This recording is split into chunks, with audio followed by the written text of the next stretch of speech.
the sooner Democrats face reality, the sooner we will all be safer. Evil exists in the world, and it has since the beginning of time. Evil will never be eliminated, okay? Evil will always find a way. The question isn't, how do we eliminate evil? The question is, are you ready for it when it comes calling? Well, once again, we witnessed what evil looks like inside that Buffalo grocery store where a deranged, violent lunatic hell-bent on killing did just that over the weekend. Live streaming his murder of 10 people, wounding 3 more.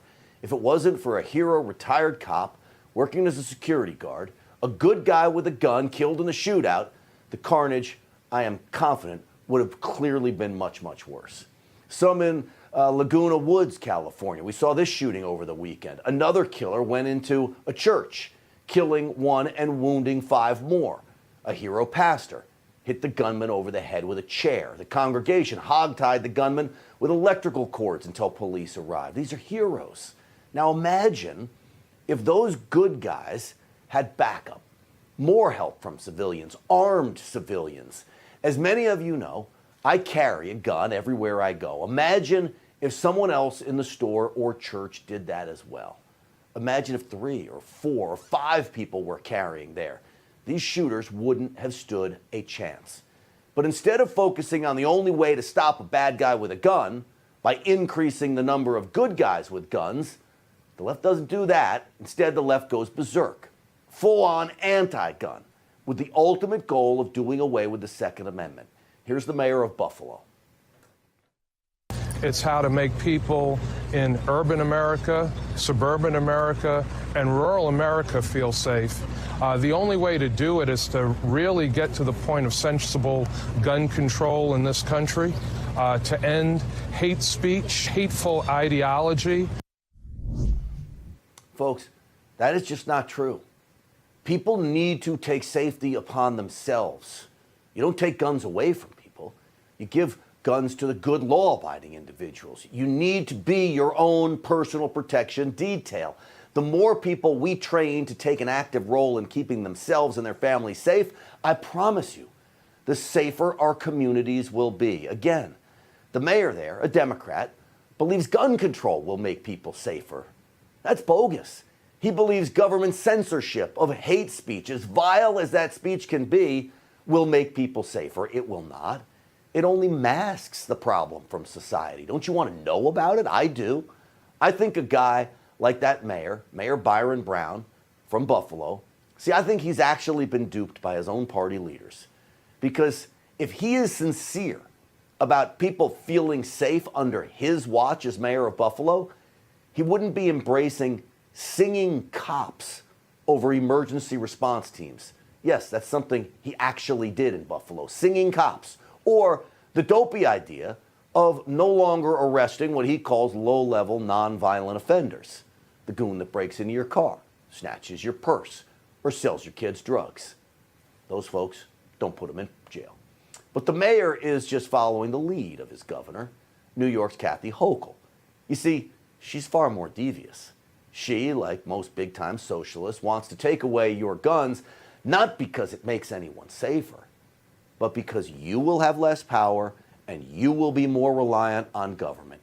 Gun confiscation is all part of the socialist playbook. So Governor Hochul exploits a mass shooting to push her own power grab. As a leader of the state of New York, I also have a responsibility to make sure that we protect people with respect to guns. And we have some of the toughest laws in America on the books here. You see what she just did there? Some of the toughest gun laws in America. She just made my point. New York has some of the toughest laws on the books. Maybe number 1, 2, or 3 in the country, I'm sure of it. It didn't stop the shooter. None of the laws in New York did. No law would. In fact, early reports are the Buffalo gunman bought his gun legally. And yet, she adds this. The combination of the wild access to guns, unfettered, we need national laws to deal with this, as well as the unfettered sharing of hate information on the internet. That is a lethal combination. All right, but if that's true, that the violent thug who carried out this mass murder, well, if it's true that he bought his gun legally, which we're getting reports that he did, well, that means he didn't buy his firearm unfettered, all right, at all.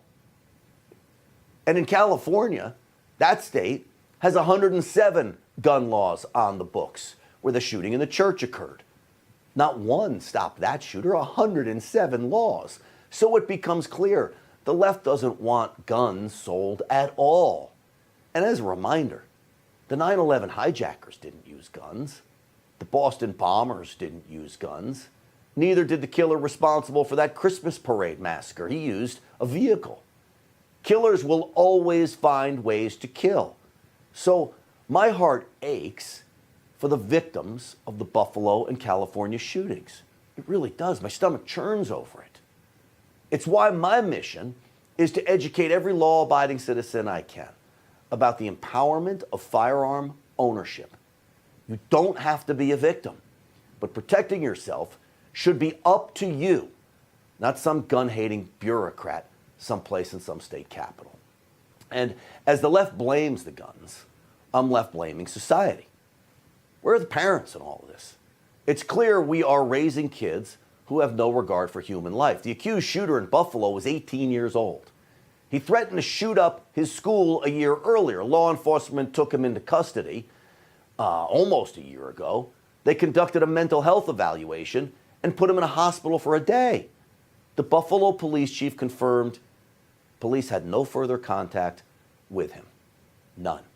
Again, it appears we had warning signs, and law enforcement again dropped the ball. Remember Parkland, the shooting in Florida? FBI knew about it, Sheriff's Department knew about it, dropped the ball. So instead, what do these lawmakers do? They go after my guns, your guns. Nancy Pelosi blames NRA members. I'm a life member of the NRA. What do NRA members have to do with this? People of members of the NRA, gun owners, hunters, and all the rest, they have to have a background.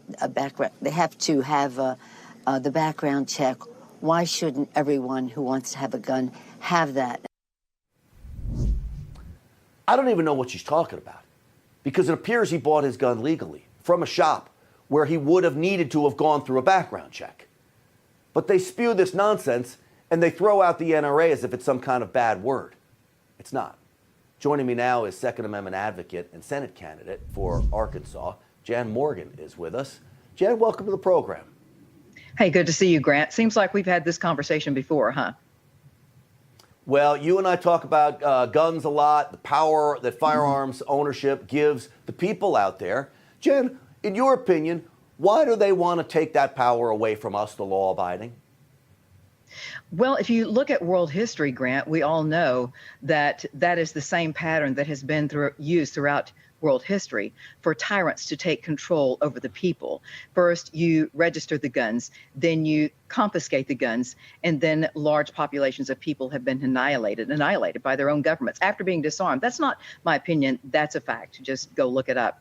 But, you know, the Democrats, I think that the Democrat Party should have their number one principle listed. It should be never let a crisis go to waste. Because look at what Joe Biden, I just found out this afternoon that Joe Biden is actually headed to Buffalo so that he can utilize that situation to push his agenda. Now, that's fine. He should go to Buffalo to comfort the people. But he didn't go to the last two cities where there were mass shootings. Do you know why? Because those shooters were black people who killed white people. This is a white person who killed black people. So that fits his agenda. He wants to further divide this country. Everything that the Biden administration has been doing, Grant, has been about dividing America, dividing by race, dividing by financial status. Division, divide, and conquer. That's what they're about.